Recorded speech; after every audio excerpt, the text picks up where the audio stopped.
Real people, regular conversations, No, holy God. regular people having regular conversations about a holy God. Or you can say real. It's up whichever Or one real. you. Regular people having real conversations about a holy God. That's better. There you go.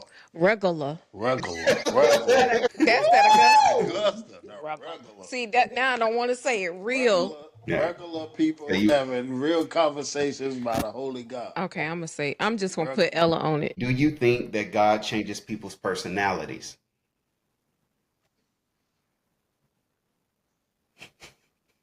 That's a very good one.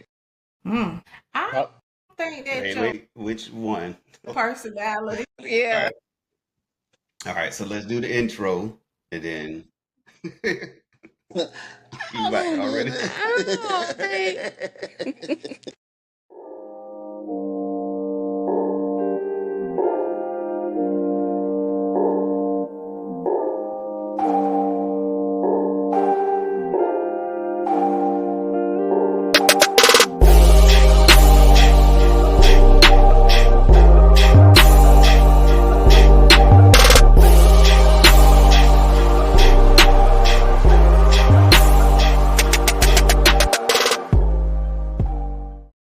Hello, everyone. Welcome back to City on the Hill. Another week. It is Fran Jones. Javaris. Pat.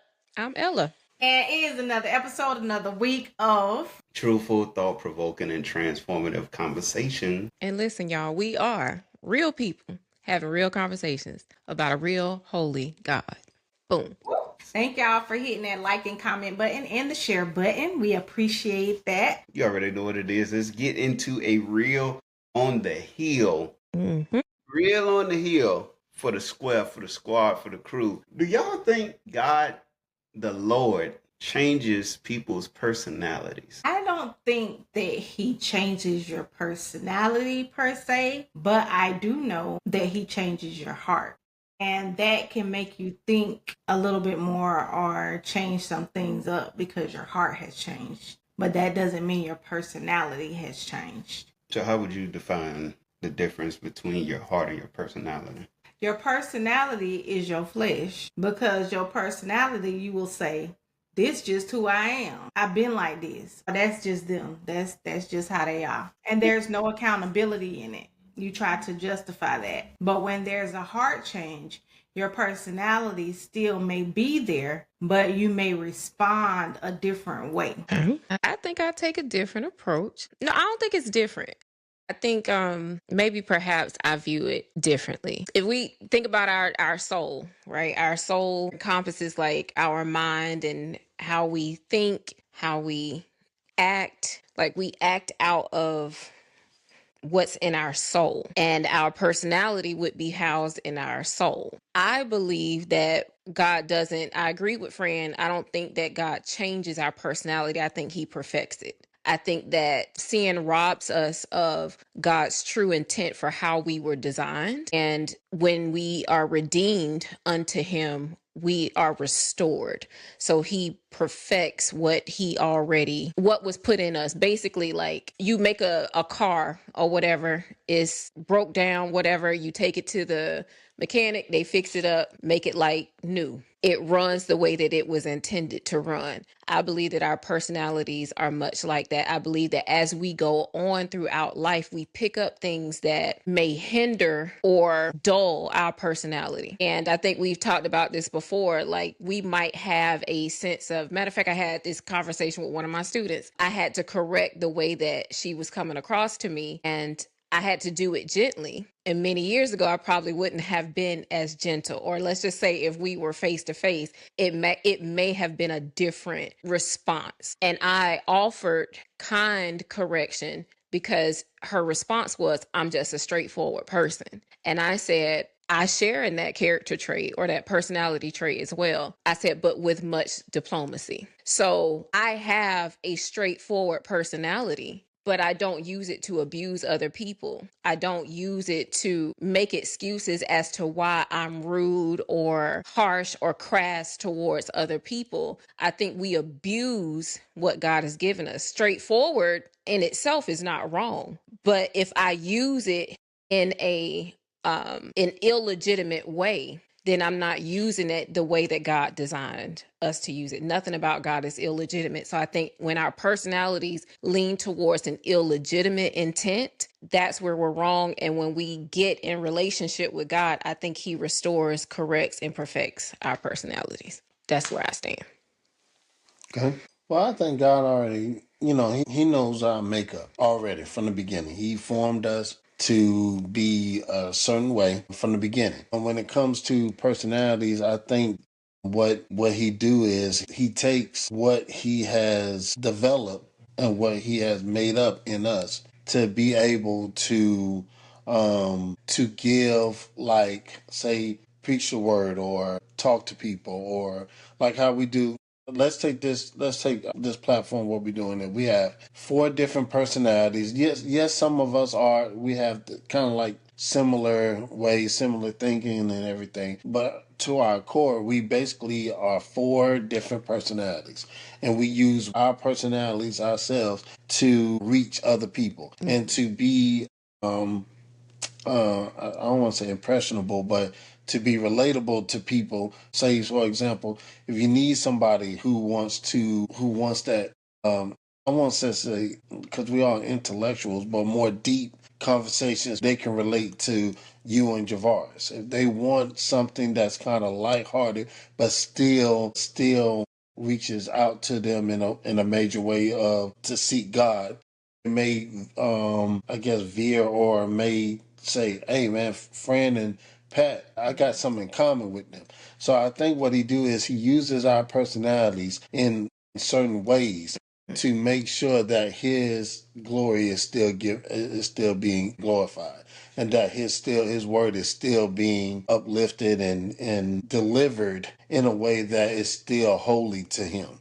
You understand what I'm saying? Because I believe that sometimes growing up, getting churchy, I think sometimes back then growing up or even now, they try to change you in a certain way. Like, hey, you can't be this way. You can't be this way. You can't talk to people this way because it's not the right way to do it, or the right way to preach, or the right way to reach out to folks. But sometimes you just need some folks just need some like just simple, just straight. I'm trying to be I know what holy you're of what I saying. say. Yeah. But just straight talk and just like, hey, this is what God is and whatnot. Some people need to get a little more deeper into the word. Need that extra for them to understand what the word of God is. Some people just need, like, listen. I've seen. I had a coach. I talk about my coach. He's my mentor, Coach Clint Lowry. He was speaking to my life just by playing. We just playing basketball and just shooting free throws, or just watching a football game or a basketball game. And sometimes those life experiences, some of those that godly talk, godly words actually comes out during conversations during that way. So I think it just depends on the person. I don't think personality wise God don't change us. I just think that he just use our gifts, who we are, to glorify his kingdom in that way. But both of y'all answers is not wrong. You're not wrong. So, No, I agree. He made us. That's what I was about to say. He Then know. I was thinking, I yeah. was like, he made us, so he gave us a choice Hmm. also. So I think that our personality, when I say the heart, he changes the heart, is when we surrender everything to him. That includes our personality. So it can work for the benefit to give our gift back to him and give it to others. Gotcha. So it inevitably, like I said, it's a choice that when you say yes, your personality does change because that's what we see. But on the inside, your heart changes. Yeah, there was something that happened that made me think of this question. I would say when most people think of personality, we think of actions. We think of what somebody does. We think of whatever, and then we say that's their personality. And in that instance, That is not necessarily always the case. That is oftentimes flesh, but flesh comes with experiences, and the experiences start shaping what we do. And then we start achieving personalities instead of being, as we have said, as Pat said, like who we were created, formed to be. So I think we got to delineate or distinguish between who we naturally are and then what life has made us be. Like I'm an introvert. And even as I get older, I stop ascribing to certain things, but being around a lot of people just does something to me. And then when you add experiences, when you add my military background, there just now it starts to get molded and shaped into something. But before all that shaping, I still was not as I won't say I was never.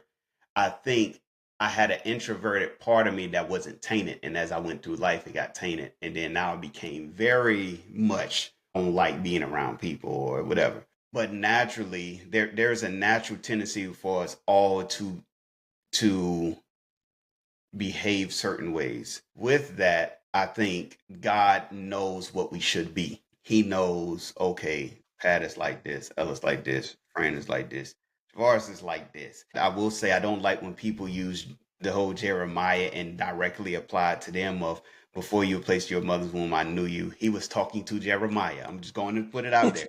He was talking to Jeremiah. Now, the principle still applies to all, but that was to Jeremiah. With that said, as Pat said, he knows what his intention was for us. As soon as we're placed in mother's womb, sin then takes a place. And next thing you know, we got all types of stuff. It is what it is. The way that I would answer that question directly is military. Everybody comes in with different backgrounds. And the military does its best to strip it down so you can execute a mission. But once you get through basic training in your tech school or your training, a lot of people lose who they were. And that can be problematic because your aptitude or your ability should not nullify who you were. And I'm not even saying it's a negative. A lot of times people will say, I have to be this in order to achieve this. But then you lose sight of, if you're a fun-loving person, then you lose that. Or if you're a person who you come from where you come from and you whatever, you've now denied a piece of you in order to try to fit in. And I think that's where the issue comes, not necessarily in the military, but just with people in general, is when we start seeing it as believers as I have to deny from the sense of, oh, I don't have this feeling. I don't have these thoughts. I don't do this. If you're, I'm gonna use you, you're an outgoing person. Nope, I'm gonna believe in Christ. I can't, I'm gonna just be quiet. No, that's not you. Yep. You are a person that's going to be social and interactive with people. Whereas me, if I say, well, because God has put this calling on or this mandate in my life to preach the word, that I need to, every person I meet, hey brother, how you doing? That's not me. That's not you. I mean, thank you. That's not and I'm gonna do it to a point where I'm like, bro, all right, I'm tired. I'm tired. Yours were like, hey brother, how you doing, brother? You like, what's up? I got my hand on your shoulder. You like, and I'm gonna be looking. Yeah. Right. Like, what's wrong with you? What's wrong with you? But as I end my answer, that doesn't mean the closer I get with God that I don't see the value in that. That I'm like, no, I need to be a little bit more open. I need to be interacting with people. But my personality is, once I do that, I'm tired. So that means that core personality is still there. And I think that's where it's the bridge between what y'all saying. Y'all saying the same thing, but just two different perspectives of it. As long as it's submitted to God, my heart has to be molded. And then he will shape my personality of the things that, how I need to look at things, how I need to behave. However, at the end of the day, he don't change who I am from the standpoint of, if you're an introvert, and I'm just using those, you're an extrovert. If you're a person, if you're a hands-on person, that now you're just going to be this intellectual person that just, no, I'm going to use what you do. Right. Use what you got to be what I've called you to be. But you got to get with me so you can distinguish between what is of the world and what is what I'm calling you to. Can I add something to that? If nobody ever looked at Chosen, it's great. It's a great depiction. And what I noticed is that Jesus didn't, he transformed their hearts, yes, but he ain't, like you said, he ain't transformed who they actually, their personality was. Prime example: Peter was a hothead. He stayed a hothead. He was Get hot. off my dog. Get off my dog. No, I'm messing. Peter, Simon, Peter. He was, hey man, he was ready to go. We were about to die. Let's roll. Like he messed with you. I got this dagger. You know what I'm saying? He cutting off ears. I think Jesus never diminished who they was. He didn't diminish their personalities like Peter, or even with doubting Thomas. He didn't diminish that. We just talking like family. You said that Peter was a hothead, and I know there are instances where he Right. was. Yeah. But I see him more, especially in The Chosen, he was more principled, more Yes. than a hothead. Okay. Because and yeah, he had hothead tendencies, 100%. Yeah, I But had tendency.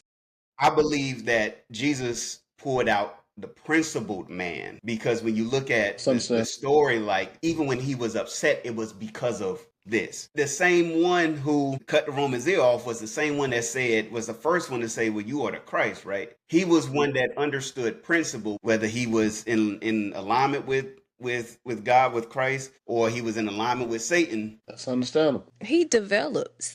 I just think he develops, and I guess that's why I'm saying, and like you said, we saying the same thing. He doesn't change our personality because that's the way he formed us. And I think, Varsh, you used a great word, tainted. When you operate from a tainted perspective, he has to get you back in right standing so that he can use your personality, develop you the way that you should be, so that you can effectively, like, you have to be effective in this earth. Our job is not to sit here and say, oh, I'm an introvert, oh, I'm just straightforward for the sake of being straightforward. Like, he's gonna use all of that. Like, when we got married, yeah, my personality showed up a lot, and not in the greatest of ways. But now, after 17 years, it has developed to a point where the Lord can use me in this union where I am more effective as your wife. The wife that says, honey, I don't think we should do that, versus I ain't doing that. Because it used to be like that. I ain't doing that.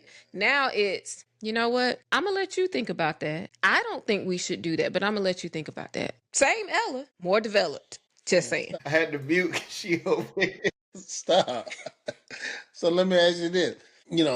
Was Saul's personality changed when he became Paul? Did that change? Or not his personality, because he was still 100%. He was still his heart changed. That's what Fran was talking about. His heart changed, because now your heart is towards something else. Whatever is in your heart, that's what you have made a home. Like we were saying to the kids, like whatever's in your heart, it has a home there, and you are ruled, you are led by what's in the home of your heart. So if Jesus is not there, if the Holy Spirit can't live in you, you're not going to function like that. You're not going to function and live out and be effective in the way that we need to be as kingdom citizens. But if my heart houses anger, it houses disrespect, it houses unforgiveness, it houses violence and wrath and all of that, that's what people gonna get, because that's what lives there. I'm just saying, like, we let God take up residence. And so now our personality can really shine. Like before, we just walking around as dim versions of ourselves. But if God lives in us, like truly has a home here, then we get to shine in the way that he intended for us to from the beginning, instead of living in a dimmed version of ourselves. We gonna have to do an episode about the heart specifically, because as y'all was speaking, I thought of David. And let's just be real. When anytime we try to understand God from a human perspective, and then you're using English words, there are certain terminology that's gonna get lost. So when it says David had a heart after God, right? I do think that encompasses his personality. The reason why I bring that up is because yes, we always highlight the heart of David and think good things he did, but it's the one who he did one of the worst things you could do as a person in power. Just saying, I'm not out there with my crew as a leader. I see somebody else's wife. I get her. I sleep with her. I impregnate her. Try to get the dude to cover up. He won't do it, so I get him killed. If that was on any show, if that was on Power, we'd be like, bro, they out here wilding. But we like, but that's David. He had a heart of God. His heart went that. Psalm 51. Lord, clean my heart. So that means that the heart that we speak or that God spoke of when he anointed him wasn't the same heart that he was operating in when he was doing that. But I do, and oh, go ahead. No, go ahead, Cook. Go ahead. No. But I don't know when God through Samuel says, "This is the one. I'm going to get me a king who has my own heart." I do think he is referring to a piece of personality. Just for lack for English words, a personality, a soul, a repentant place. Like he has a foundation to him. That's what I'm gonna use. He has a foundation to him that even when he is out here wilding, he's going to align back with me. He's going to turn back to me. And so I feel like that will go with the personality. God doesn't want to change our foundation. He wants to change our actions. He wants to change how we build on that foundation. You said something that was very important because it shows that God isn't going to compete for space. We are the ones who are, we have a divided heart. So when we say, God, I want you to have my whole heart, we're saying, I want everything that is not like you to be removed so you can take up complete space. I believe that we have moments because we are still in this flesh. We have moments where we just kind of inch over. Like we move, okay, get over there, God, because I want to do this. I see this. We acting out of our flesh. Our actions come from our heart. You act out of what's in your heart. So when David did what he did, it didn't mean that he didn't have room for God any longer when he made those decisions, because he made a ton of decisions that were not, we wouldn't be celebrating him the same. You know what I mean? If we just focused on those things. But I don't think that he removed his heart for God or he didn't have room for God. I believe that those are the moments where we try to keep God and our natural desires, our fleshly desires, we try to house them in the same. And God is saying, I don't fit with all your stuff. I'm all encompassing. I have to have all space. You got to give me complete autonomy over your heart. And so when we try to move him over, that's when we start being at war within ourselves. And I believe that David was conflicted because when he makes these prayers, you can tell when you read Psalms and you read his prayers, you can tell the moments where David is conflicted. You could tell the moments where he's like, man, I don't want to do these things. I don't want to be like clean my heart. He knew that he was trying to make room for himself and God, and he knew that that was not an option. And I think that that's what makes David most admirable. It's not that he was a man that did fleshly stuff. He was a man that was willing to acknowledge, like, I'm plagued in my heart in this moment. In this moment, I did something where I was plagued with sin. Clean me up. He had the audacity to keep going back to God to get cleaned up, which is something that most of us don't do. We get a plague in our heart and we let it sit. And we say, well, that's just how I am. No, it's not actually. Actually, God is saying, let me make a home there so you ain't even got to battle with this plague. But since you want the plague, you can have that, but you can't have me and that. It has to be me, all of me. And I think when we get to the point where we're constantly going to God and saying, I got a plague in my heart, you the only one that can get it out. You the only one that can fix it. I'm going to dump it on the person that know what to do with it. And David did that all the time. That's what makes him a man after God's own heart. It's not that he was perfect or that he thought about good things all the time. He just knew where to go when he messed up.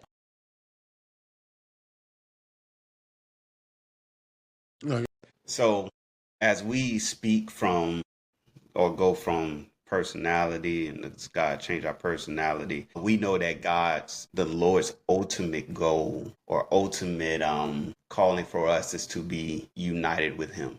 We have that opportunity, and that is a salvation, sanctification thing. But when we're saved, we don't go to heaven immediately. We got to still walk this thing out. But we still in this world that is world, and I know that ain't It's not a word, but I get it. Word then. For some believers, new believers, I think they struggle with this a lot. But even people that have been on the other side of belief that have been doing it for a while, we kind of get caught up in how do we live in this world? How do we live? How do we interact with the world that's fading? So, how do we enjoy or take part in non-eternal or limited things? And the reason why I say non-eternal is because this world is going to fade. The stuff that we do is going to be gone, right? How do we deal with that? How do we live in that? Should we take part in non-eternal things? Pat, I'm gonna use you. Football season, 6 months of bliss is coming. Yes, 6 months of bliss. You see the joy every time you say that. It's like there's joy. Yes. Should we look forward to stuff like that? During And not football to season? just use Pat. I'll use me. Like, I obviously basketball, football, I'm looking forward to it, but I've been here in San Antonio and food has become one of my favorite things. So it's like, man, we gonna eat and I'm looking forward to it, right? I ain't gonna put y'all ladies on the spot, but like stuff like that. Should we enjoy? Should we take part in those things? What's y'all thought? What things you think we take part in? So like, okay, I use what I know. Like, who is your favorite artist? Fantasia. If she had a concert, we had the money. I'm going, and I'm looking forward to see Fantasia. I know don't get on your soapbox, but she's not a gospel artist. She's not singing, holy, holy, holy in every song. And some people may say you don't need to be, looking forward and enjoying that, right? Ella, I mean, since I guess I got to go around the table. Because I'm already. I'm trying to make it. Let's be real. So I have a thing with that because no, she ain't singing holy, holy, holy, but her spirit man is all right with me. Cause some of the ones who singing holy, holy, holy. There you go. She ain't pretending. She not the great pretender. So I will go and see Fantasia if she come this way. She stayed, over in the country. So you're right, 100% agree. But from a standpoint of, should we even look forward to taking part of that? Should we be hype about those things? And if depending on how y'all answer, if y'all say it's permissible, to what extent? I think that's where the scripture we live in the world, but we're not of it. So conforming to those ways, to the ways that are not of God. Because that's just like saying, I'm not going to the grocery store. I'm saved now. I'm not going to the grocery store because they sell beer or wine or liquor. You still have to go to the store to get food. You're just not conforming to overindulge and buy those things constantly. I'm glad you clarified that too. Or I'm not gonna go to out to eat because every restaurant serves alcohol. No, I'm going out to eat. I know what I stand for. I'm just not doing that. I think that sometimes we get that confused, like you said, because sometimes it can be harder, for those who may have been in the faith longer, or are just coming into the faith and they're kind of like, what can I do? What can I do? Of those type of things. And I feel as though as long as you're not conforming to those things, then okay. But if you're having a hard time, like you can't live in this box. You are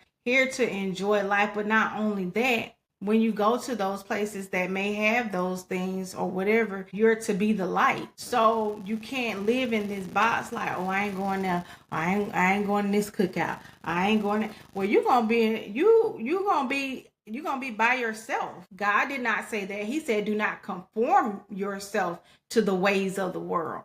He didn't say don't have any dealings with them. That's not God. So if that's an area for you where you lack self-control, which we all have areas where we, where we may struggle or whatever, but we can't put that on him and then say, well, that's why I don't want to be saved, because it takes too much. But that's not what he's telling you to do. I want to say it the right way. Maybe perhaps we live amongst, people who we believe in Christ, but some people treat God's creation as if he said don't touch. Like there's a don't touch sign on everything that he created. And it's not. It's simply not that way. He placed us here to enjoy the creation, and we live in a wonderful, beautiful world, but it's also full of sin, and along with that sin comes temptation to do things that are outside of what is permitted. And I think because of fear of failure, fear of falling, fear of not being able to do or practice what Fran just said, self-control, there are some who would suggest, well, just don't do nothing. I don't know how holy I can be just sitting in my house, not talking to nobody, but who I think is safe, not going anywhere, not enjoying anything. I don't know how much of a holy example I would be if I was just in my house. I don't want to touch anything. I just don't want to fall. I just don't want to mess up. I get that there may be a genuine and legitimate concern about, Lord, I don't want to do the wrong thing or make the wrong choice. But if we believe that God is a helper, if we believe that God is everything that we say that he is, and we are truly, truly walking with him, the change that we keep talking about, the change in the ability to walk in his way that we keep discussing, I believe that is real. And I believe that is God is the same helper who will help you control yourself. He won't do it for you. He gave you authority and the ability, but he will walk with you. I have been asking to go to a winery, but I would not take like a group of friends where there's a new believer who struggles with alcohol. I wouldn't go, with a party or a group of people where there is temptation for them. But myself and my husband can go. We can go. The square can roll up to a winery, because I believe that we've gotten to the point now where we can exercise that self-control that we speak of. But we would be super wrong to roll up on that winery, and then we out there in the vineyard falling out, tumbling about. That's wrong. That's overindulgence. I think that's where we get into the overindulgence, and now we distracted from the fact that the Lord made these vines and this wine. I just want to enjoy what he made. I don't want to overindulge. I don't want to take more than what's necessary. I just want to enjoy what you made. That's it. I just want to taste and see what is good. That's it. That's it. I thought of the scripture when you were saying that about when they're saying that Jesus has demons and all that, and he's out there with his boys, and they drinking, meaning just drinking wine, not drinking the way we think of it. And they're partying and they're having a good time. The Pharisees got something to say about that. And he's like, the Son of Man comes eating and drinking, him and his friends. I'm modern and urbanizing it. With him and his partners, we come to eating and drinking, but John the Baptist ain't doing none of that. Y'all got issues with both. And the reason why I bring that up is because it's not to say Jesus drunk. I'm not saying that. What I'm saying is his crew was, if you would have saw them, you would have been like, hey, man, y'all don't look like y'all following the Messiah. But what does that look like?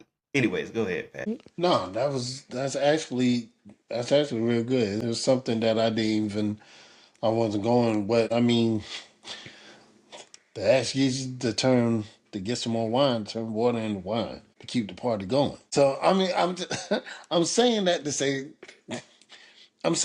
say that too much of a good thing is gluttony. Is actually a sin. And that's, I'm not saying that talking about wine is secondary, but anything of a good thing. Music that we hear all the time. If we hear, I'm an Outkast fan. If I hear too much, like I hear some songs, I'm like, oh, okay, man, nostalgia. But I understand too. It's like, hey, I can't hear a lot of it. I can't. I gotta pick and choose. Okay, this was cool. All right, I need to put it down because certain things, like you said, certain things triggers. Certain things kind of bring back those memories and whatnot. I like Monopoly Go. I really like it. What? Regular people, I like Monopoly Go. I really do. I enjoy it. But I understand too, and I play it a lot. But I understand too, like, hey, this cannot be everything that you live for just for Monopoly Go. I cannot, what? It cannot be everything my end all be all. It can't be the first thing that I wake up to and saying like, hey, I'm about to play Monopoly Go. I'm about to do this before I even start brushing my teeth. Have I done that? Of course I have. Is that a good thing all the time? No, it's not. I'll put myself out there, but I have learned from myself like, hey man, you gotta start putting this stuff down. It's okay, but too much of it is distracting you from what your first thing in the morning where your mind should be. That's why usually in the mornings, it's been kind of routine for the last, about a year or two. We get up early in the morning, especially before we take the kids to school, before I go to work. I'm hitting the podcast for listening to a message. You know what I'm saying? Trying, getting myself into the flow of what God wanted me to be. For me, for my family, something that would carry me on and going from there. And so a little too much of everything, it's like I said, just being limited. Sorry guys. Okay, can you hear me? Not bad. The devil's working right now. You know, he know I had something great to say. That Monopoly. Monopoly Go. Dang God, my bad. Okay. In the airwaves. Yeah, he's messing with my Put it mono. out. Shoot. Hey. Oh, Yeah. Yeah, and I finished it. Yeah, just too much of something can distract you from other things where God needs for you to be. So I don't think that it's a bad thing. Like we just listened to on the sermon. Him and his wife was celebrating their 21st anniversary, and they went to Chateau Elan in here in Georgia, and it's a winery, and they was enjoying each other because they grown, two they married, and of course you have to have that self-control. You got to have that. So knowing who you are and knowing things that you know that's a little too much for you that you can't handle will sometimes backtrack to some of those things that kind of harmed you from the beginning. just what you were saying made me remember what we were telling the kids this morning. Like, we were just having a regular discussion, and I mentioned, like, will he find us doing like temporary things? Are our habits full of like dedication and commitment to temporary things? Or will he find us in our habits dedicated to things that are eternal? Like, our everyday lifestyle, is it full of temporary things or is it full of eternal? I asked, each one of us, we went around and we talked about the things that we do, or what can we steward better? What are the things that we can manage better? And a lot of us said time and, all this other stuff, how we're managing our time. If he were to come back, what would he find us doing? Because oftentimes, like, what we do on a regular basis, day to day, that's who we are. That's who we shaping up. That's what we're giving ourselves to. Are we giving much of ourselves to things that are eternal, or are we giving much of ourselves to things that are temporary? And is that how he will find us? Is it gaming? Is it on the phone with your friends and talking about nonsense? Is it TV time? Is it Monopoly Go? Like, what is he going to find us actively doing? Because we're not here just to... Is it work? Yeah, like, we ain't here just to sit around and just enjoy what he created. We were put here so that we could develop, we could work, so that we could just bring him glory. That's the simplest way for me to put it. But bringing him glory means that we have to be able to be put to work, put to good use. And I think if we look at our lives and we look at our habits and we look at how we carry ourselves? What does our lifestyle say about what's most important to us? So that's when you start to answer the question of, am I more temporary minded or am I eternal minded? And that's where you can decide, okay, I do put a lot of my time towards this, and this. I don't pray enough. I don't spend enough time in my work. I don't give a lot of my time to other people. I'm not actually very kind. I'm not compassionate. All of the things that you could look at your life and say, yeah, this is where he would find me.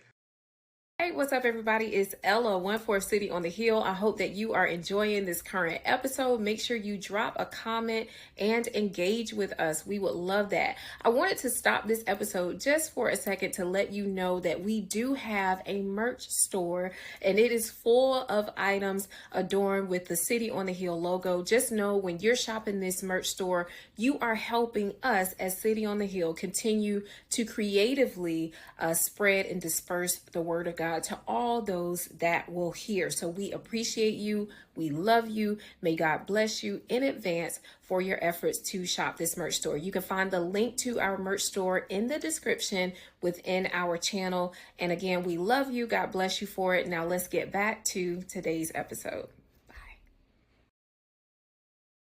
I just want to put this caveat here. Anytime we looking down, we usually looking in the word to try to find something. I know we spoke primarily over this last several minutes on from a fear standpoint, or from a concern of, not doing the quote unquote right thing. And I want to transition to the fact part of this conversation, but I'll go to Ecclesiastes 1. And Solomon says, vanity of vanity, says the preacher, vanity of vanities, all is vanity. And then he continues and he says, what does man gain by all the toil at which he toils under the sun? And if you read Ecclesiastes, this is Solomon, who is one of the greatest, richest, most experienced, most whatever accolades you want to throw his way. He's one of the greatest kings that have done a multitude of things. He's seen so much. He's conquered so much. He's accomplished. He is one of the richest men that have ever lived. And he's saying, if you go through Ecclesiastes, I've done this, I've done that, I've seen this, I've seen that, and none of it matters. And so I transitioned from the fear standpoint of, like, we got to do the right thing and self-control and all that, to the fact that in the end, none of this matters. The sports teams that we like, I'm a big sports fan, don't matter. The singers, the entertainers, the whatever, it doesn't matter. Even the stuff that we should be good stewards of, resources, money, and all this, because when the sky cracks and he comes back, none of it matters. It don't matter how much debt you were in, how rich you were, how poor you were, what you saw, what you didn't see, what you got to experience, what you didn't.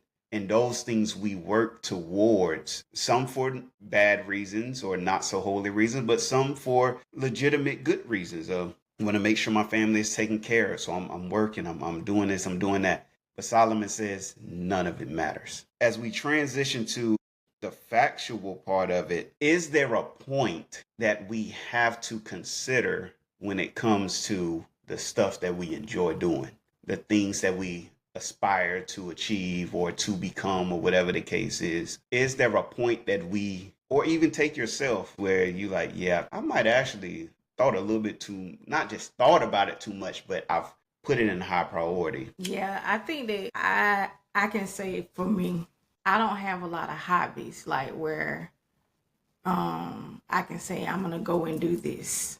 I have to go and do this. I used to have a lot of hobbies. It's not that I'm not living, because I'm living. It's just, number one, I don't have time for it. And number two, that's not a priority. And I think when we strive so hard to do those priorities, like I used to be like, oh, this right here is about to come on. I need to be in place for me to watch this right here. Like Say Yes to the Dress, or I like to watch the HGTV. Like, I gotta be home, so this is about to come on. It was pointless, because if I ain't home to watch it, now wherever I'm at, I'm trying to rush, but probably where I'm at is a priority. So I need to stop. You just made me think, can I direct the conversation further? Transition that to like your career, you as a mother, you as a wife. Is there a point in any of those things that we would say are very important that especially for like the career progression and all that, where Solomon is like, at the end of the day, it don't matter. I think that's where I am honestly, in my career. I go to work. I let the work that I do speak for itself. I do what I can while I'm there. And whatever it is when I punch out, it is whatever it is. Like, it's nothing that I can do about it. Whereas I used to be like, okay, I need to type this up. I need to write this up. I used to go overload. Like, tomorrow I need to do this, or this needs to happen, or that needs to happen. And it's too much. Like, I'm going to take my days. I'm going to relax, and I'm going to move kind of freely how I want to move. But I think that's what, if I could say real quick, I think that's what, when you read Ecclesiastes, it can seem depressing. But ultimately, this is the same one who wrote Proverbs, and he's speaking from a place of wisdom. And ultimately, his wisdom is pointing back to God. And so him saying that all is vain, it's putting a perspective on the things that we see, want to achieve, get mad at, love, whatever the case is. He's saying, I have done all this. And at the end of the day, it pales in comparison to what we're here for. Yeah, like I can't, like in marriages, like I can't be up underneath Javaris all the time, because of what his mandate is. He needs that time. He needs that time with God. I can't be trying to take up time with him when he's supposed to be with God. And I can't get mad at that either. You mentioned about, me studying or whatever the case is. Do we feel that our interaction with non-eternal things in this world should change based on our calling? Maybe not. That's a good one. Man, that's a good question. Like I said, if too much of something, you may have to set that thing apart and kind of go a different direction. You may have to limit certain things. I think we should limit certain things due to the fact that, especially if we are not giving our all to, or giving any time to God, to just talk to him, to pray, just to seek clarity and understanding of him. And if those things are taking precedence, or am I saying that right? Precedence. Taking precedence over, I'm still saying that wrong? You're right. Oh, okay. Over anything that's taking the quality time that you should have with God, maybe those things should be limited. If God has assigned us to something, right, which all of us have an assignment, whether we live it out, know it or not, all of us has a ministry to function in. And you will come in contact, you will have to deal with temporal things. Like, we live in a temporary system and setup. I do believe that where our focus is what really matters. Are we focused on the things that are temporary or seen? Or are we focused on his glory? And I think let me say this. What we're talking about may seem extremely deep and out of reach for some people who are saying, well, I'm just starting my walk. I don't know what any of this means, or that just seemed like this is too much. Some people might say this is too much. I don't want to believe. Like, I don't want to have to follow all of this. When you walk with the Lord in your life, you're giving up the temporary. That's just automatic. You're giving up the temporary for the eternal. And I will use the example of when let's just say when we were in our 20s, we were so focused on, let's get a house. I want this kind of career. I want to drive this kind of car. I want us to have this kind of lifestyle. Now, I don't care. I'm like, God, I just want us to be somewhere where we don't have to worry about bullets flying in our window. I just want to be safe. I want an operable car. And I just want us to be able to eat every day. These are things that I know that you will provide. It don't have to be what everybody else say it need to be. It don't have to be in comparison to my neighbor or whomever else. I don't have to look like nothing else. I want you more than I want all these things. That wasn't the way that I was talking years ago. So now, as this walk increases and I'm taking more steps and I'm holding his hand more, it's like, all of this stuff, God, don't matter. It doesn't matter. I can enjoy a movie. I can enjoy a cup of coffee, but I don't really care about all of the extra stuff going on outside my doors. I don't care. I don't care about being in a top position at a corporation the way that I used to. I wanted to be a CEO somewhere. I don't care about that no more. And I think that when we start changing, not we, but when we allow God to start changing the way that we think because we walking with him, we realize this stuff is temporary. We can start calling it what it is. When you're not walking with him, it ain't going to seem temporary to you. It's going to seem like that's life. That's what I need. That's what I'm after. That's what I'm chasing. Because all we hear nowadays is, I got to get the bag. I got to get this car. I got to get this man or this woman. I got to be in this kind of relationship. We after all the things that we can see. We are not after the things that are unseen. And the Lord is trying to tell us, and not trying, but he is telling us, walk with me so that you can start to think about glory more and more and more instead of what's fading away, because this will pass away. It's gonna go away. So we have to start thinking about eternity. Where we gonna wake up and open our eyes, because ain't none of this gonna be here. Your car, your house, your positions, none of the things that we put and we hold in high esteem, we put in front of God. Anything that we put in front of him and we setting up, much like the Pharisees and all of the religious leaders of that time, they like their positions. They liked the way that they was living. They liked the political playfield that they was in. They liked the lifestyle that it brought. They were in love with that. I don't want to be caught off guard because I want to flex, and I'm flexing something that it don't matter. Like, it does not matter. At the end of the day, this stuff don't matter to you.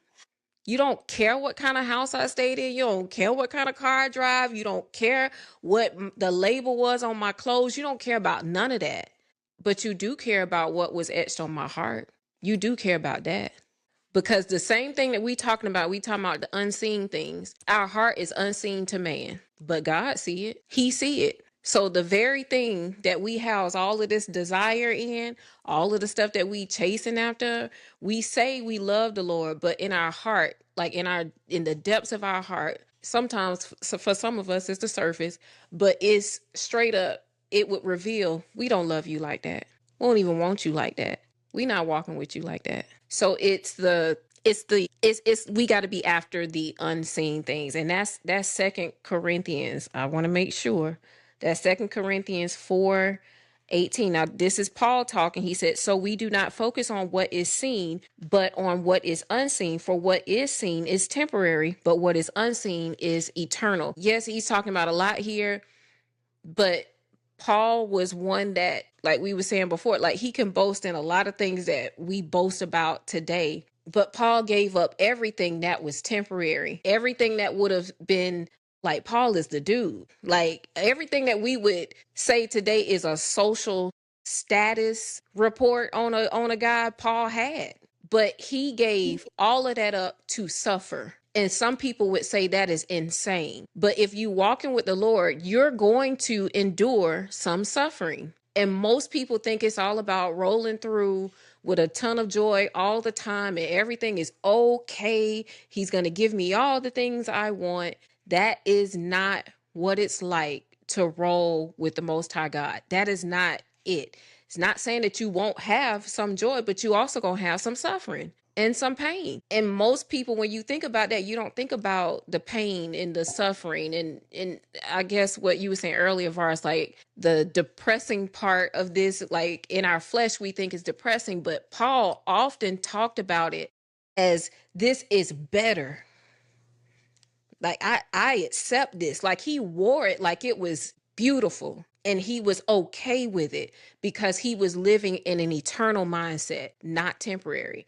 And the people who mocked him and said, you crazy, you a fool for doing all of this, like, shame on you for giving up your position to do this, to be nothing. But Paul is like, no, the position I got in glory is better. So we get stuck on this temporary stuff and it ain't holding us up in no esteem when it comes to the kingdom. There is no comparison.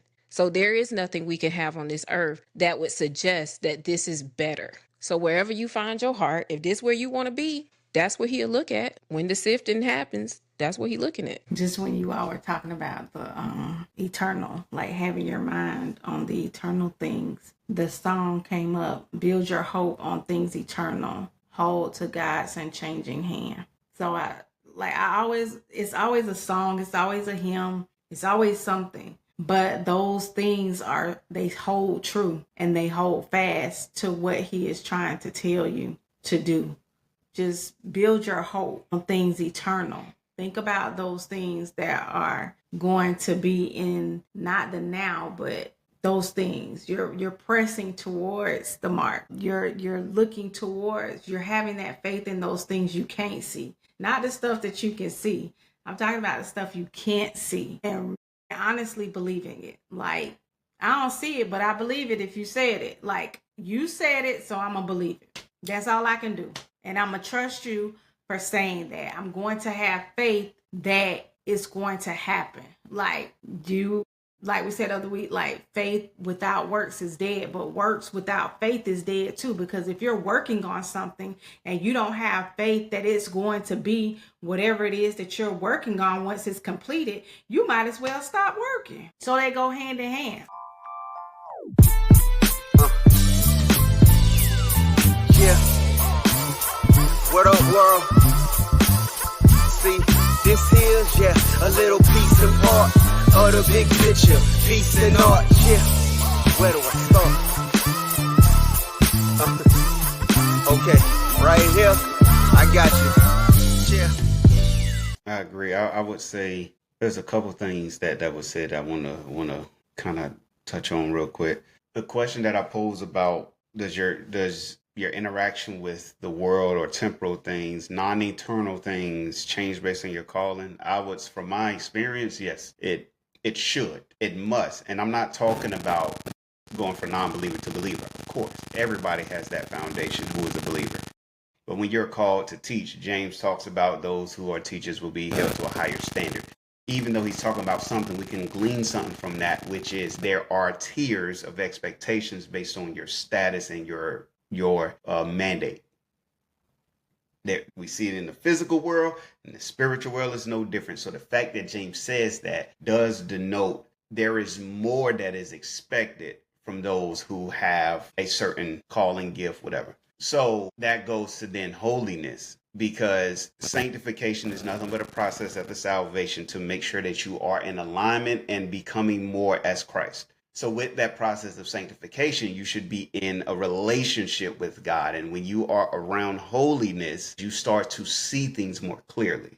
And that's what, Ellie, you talk about. Even though I'm in it, man, I like this, but I'm good if I don't do it. And he starts molding your desires. He starts showing you the realness of what things are. And sometimes giving you the choice of how do you now want to interact with it. Other times it's leave that alone. And not all interactions are the same. And so I think we got to also start painting God as he is this. And yes, he's holy. He doesn't change.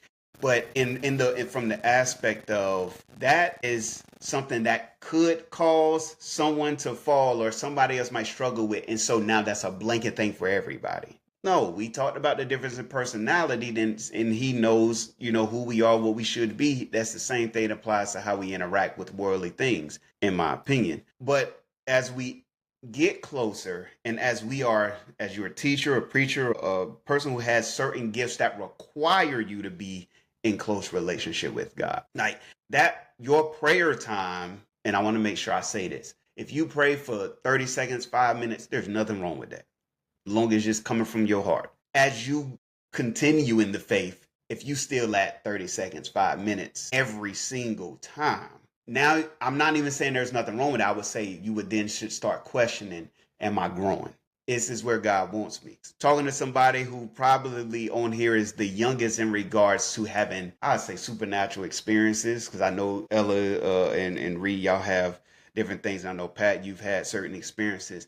I haven't had certain external experiences. I have had moments over the last 2-3 years where there's a deep connection that is unexplainable, where you're weeping, where you go from usually 2 to 3 minute prayer to I'm in here 30 minutes. And so I bring that up for anybody who may struggle and say, well, I don't know how to get there.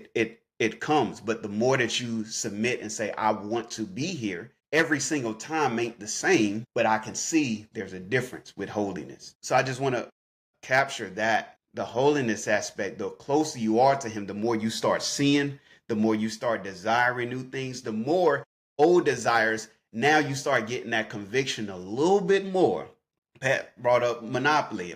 I was laughing, we were joking, because I had to stop it. I had to stop Monopoly. Why? Monopoly Go, is it wrong? No. Pat, I wish you would have been on there when I was on there, because we needed you in some of them things. But I'm messing with you. Hey, man, I be on it, man. Hey. I'm messing with you. But I was heavy into it, right? But God had to reveal to me that it was becoming an idol. Well, I wasn't an idol. Like Pat said, it was taking all of my time. It was everything I was focused on. I was literally trying to find ways to get to it. But it also was then affecting income in the house, because I'm bringing in, but now more is going out because I got to be competitive. I got to do this. And now he's showing me, this is where it is. Then I explain to her, I confess to her, and I see the disappointment with her. And it's like, now you see stuff that you was placing too much value in this temporal thing. What could I be doing with this time? And I do think that's when the question does get a little gray, because yes, we can enjoy and we can indulge to a certain extent, but what else could I be doing with this time? If I have to catch every single game, I'm losing sleep, whatever. I do think the question begs, are you enjoying this a little bit too much? And is any of this pointing back to me? And that's the question that I feel like we need to pay a little bit more attention to. Does this point to God should be the first thing that we do? If it does, cool. If it doesn't, then we got to now start bringing in the scales. Okay, how much time, how much passion, how much whatever. So it's not a clear-cut answer, but I do think that is a starting point. Also, you mentioned the bag. Yeah, that is what a lot of people focus on, right? But so much so that even in our teaching and our preaching and our conveying of the word, that is one of the things that is most highlighted. When we, and this is just Javaris, I speak on behalf of Javaris, not City on the Hill, in case I say something wrong. When we start bringing and inserting worldly things into the conversation of holiness, I think we need to be careful, because if I bring up quote unquote the bag, then now that becomes a priority. But Solomon says that's vanity. When we start bringing up, and we like to use common understanding for people, but we start talking about relationships and this and that, you're now still speaking to people from their level instead of raising them to God's level. And I'm not saying that's wrong. I just think we got to be cautious. Not everything that Jesus said in the parable was easily understood. It was for those who would have the heart and the ear to not only hear, but to, what is he saying? Why do I bring that up? Is because if we're always exposing people to worldly things, that's all they're going to think about. That's all they're going to think about. Even though you might be trying to show them something, but only thing you're telling me is this. If I'm trying to teach my boys in basketball how to be better players, but I keep talking about championships all the time, then the only thing that they're going to focus on is on championships. And when they don't achieve championships, they're missing what I'm trying to pull them to become, which is a better player. I personally believe we have to be careful. Again, I'm not saying it's wrong. I'm saying be careful. If that's all we talk about, the bag, the God wants this, this and that, we got to work hard. Even working hard can be an idol. Right? So we got to be careful with our words. Imagine seeing things that are outer worldly, that are in the spiritual realm, and then coming back to the normal.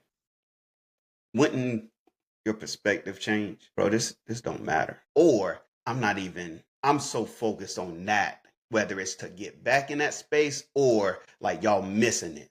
Like if you've had that experience, then I think that should drive your interaction with the world. If you haven't, but you believe in those things, you should posture yourself knowing that there's greater, there is more, stuff that is eternal, stuff that we can't even comprehend.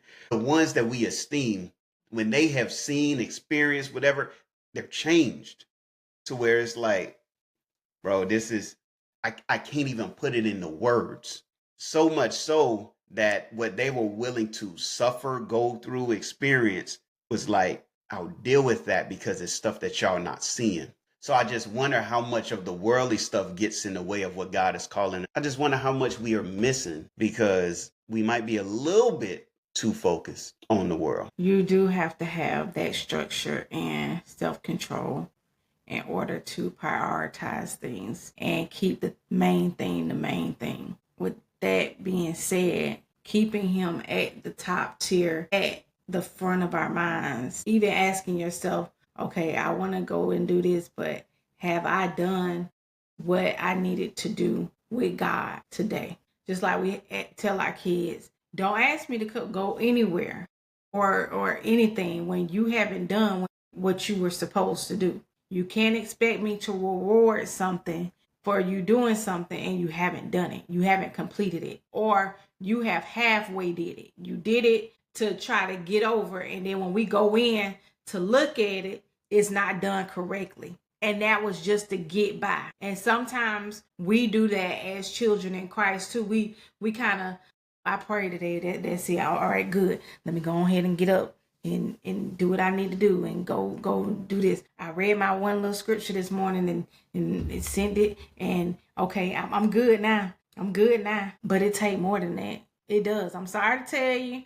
I ain't here to sugarcoat it. It take more than that, because this is a relationship. And in a relationship, you got to do some things that you don't even want to do. You in a relationship, you got to do some things that is going to progress you from where you are now to where you need to be, where you should be. You're going to have to say no so you're able to say yes. That's exactly what it is. It's a relationship. And are relationships boring sometimes? Yes, but that don't mean that they're not growing and they're not thriving. It's just sometimes it don't take all that extra stuff, and you need to keep the main thing the main thing. I'll say this, and then I'll give it to y'all. When you say relationships, I think of marriage, and marriage is a covenant, right? The greatest covenant that we have is obviously through Christ. But I want to go back to Old Testament. The law that was given was a covenant. And not only was it in how to interact with God, it was law, rules, guidelines, whatever, to how to interact with the world. And so as we get close with God, we see it as covenant, and we keep the main thing the main thing. He shows us how to interact with the world. He shows us what we can do, what we couldn't do, what we shouldn't do, what is okay to do, and it becomes that relationship that now it's not malleable. What is the word? It's organic. It's an organic relationship instead of, okay, well, let me make sure we going to date this thing. Let me make sure we do this. And it's still not getting at the heart of it. Or the other one where you just don't even pay attention to the relationship and you doing your thing. But if it's a real relationship, if we see it as a covenant, God gave the law through Moses to the people. And a lot of that was how to have day-to-day interactions with people and with things. I think I gotta stop saying I think.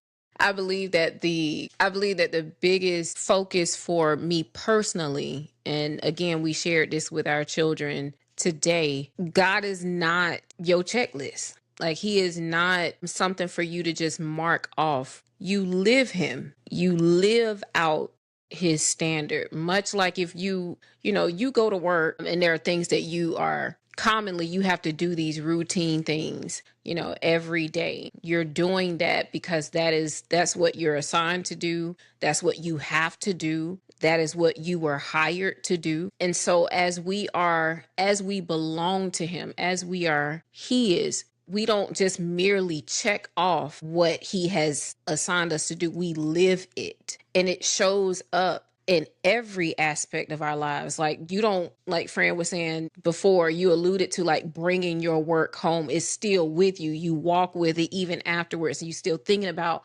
all the things. We walk with this standard. We embody it. And so we carry it with us everywhere we go. It's not something we do at home and we set it aside and then we go out and we go to work and we don't take the Lord with us.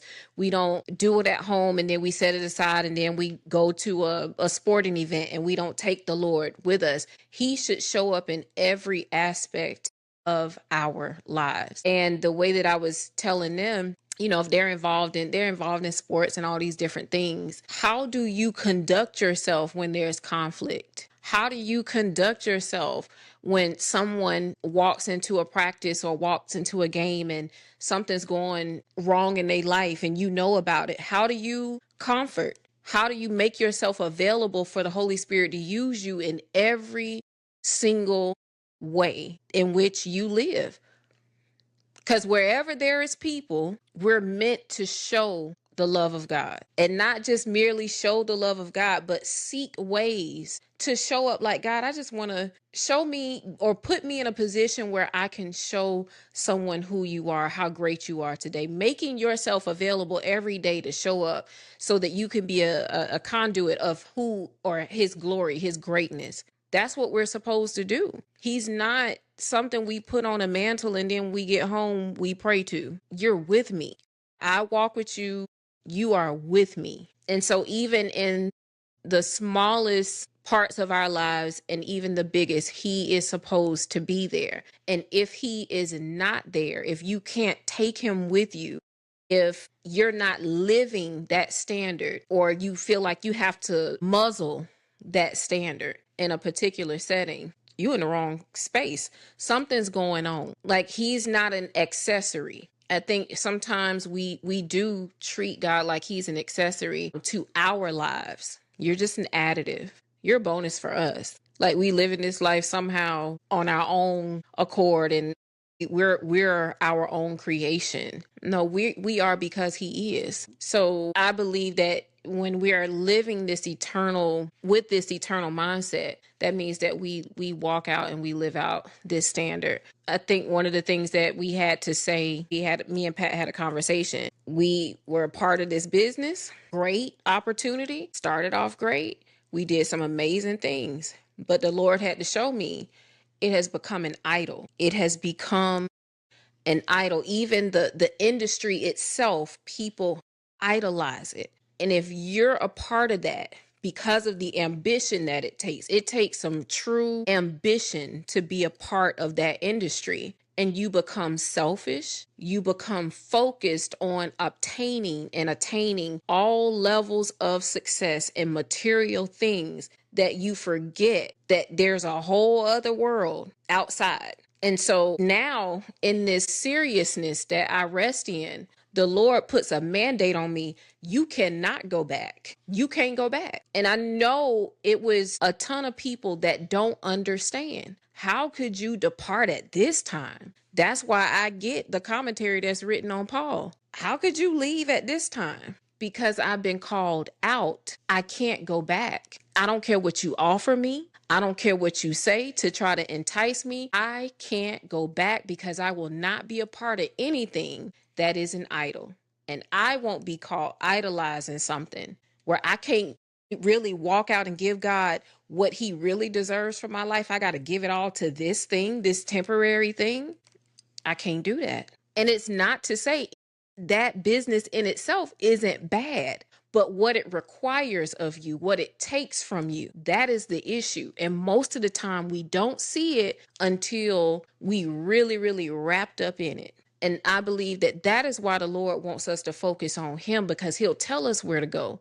He'll tell us where we need to be. He'll tell us where our time needs to be spent. But if it ain't bringing glory to him, then we can't be a part of it. It's simple. If you read the Old Testament, they dealt with idols a lot and got in trouble for it a lot. So what would make us think that we don't still deal with idols? We do. So that's where I believe that us overindulging in the temporary things and it leading to idolatry, that's where the issue is, in us being able to see that this is where we're headed. This is where we're headed. And many times the Lord said, let it go. And I'm talking about this business. This is a personal confession of mine. Let it go. I was in my closet praying and he said, let it go. And I was like, what? What you mean? Now? Let it go. And y'all, I'm not kidding. It took me a minute to just fully be like, all right. It was like a slow move. Like, he said, let it go. But I was slowly walking into that, like, all right. He said, let it go. But when an idol has you, it got you.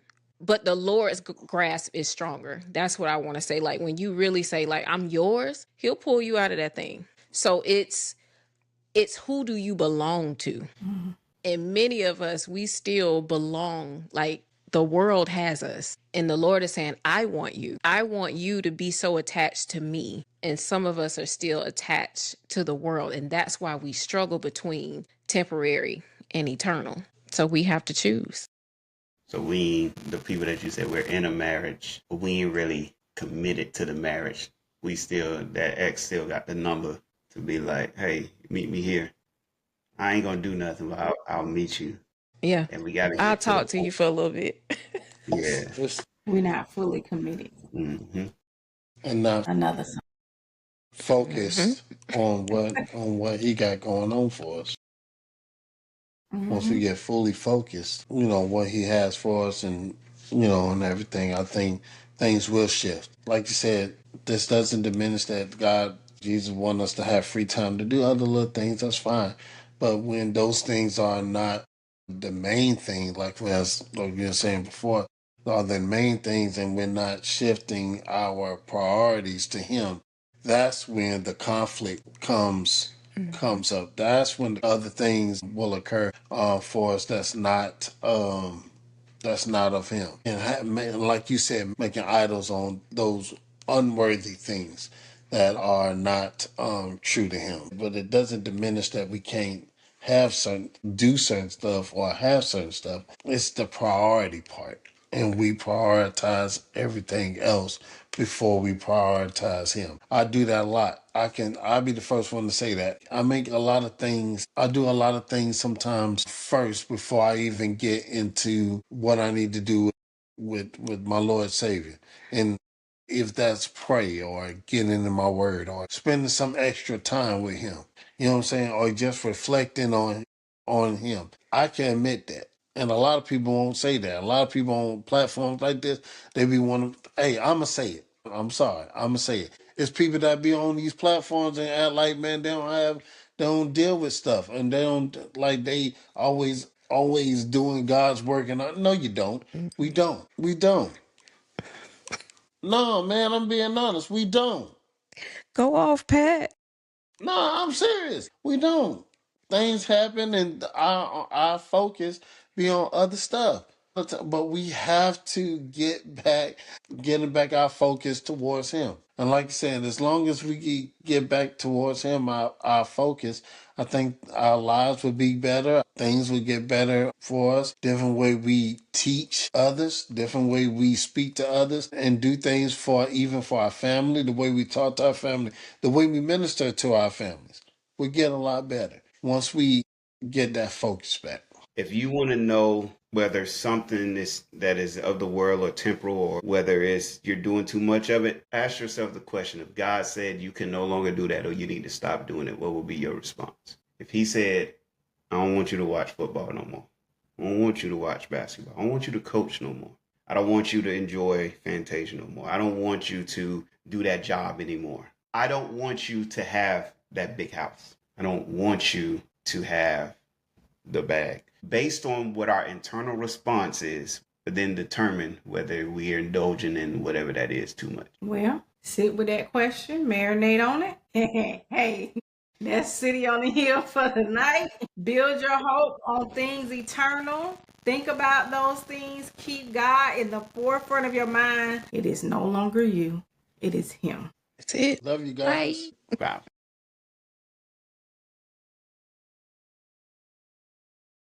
You smell good. That's why I looked over to you. I don't know. I'm sorry. Hey. I got to Wait a minute now. Let's wrap this up. Hey. I'm sorry. Hey. She's smelling Anyway. good. I don't know what it was. I just got a whiff of glory. Whatever it is. Okay. Pepe Le Pew. I didn't smell it. I don't know why. I did not smell it until you smell did it something. today. I smell it now. What is you? I'm not doing anything but sitting here. I think when you move your hair or something. Anyway. All right, bye. Hey, we love y'all guys. That's it. That's all. Bye.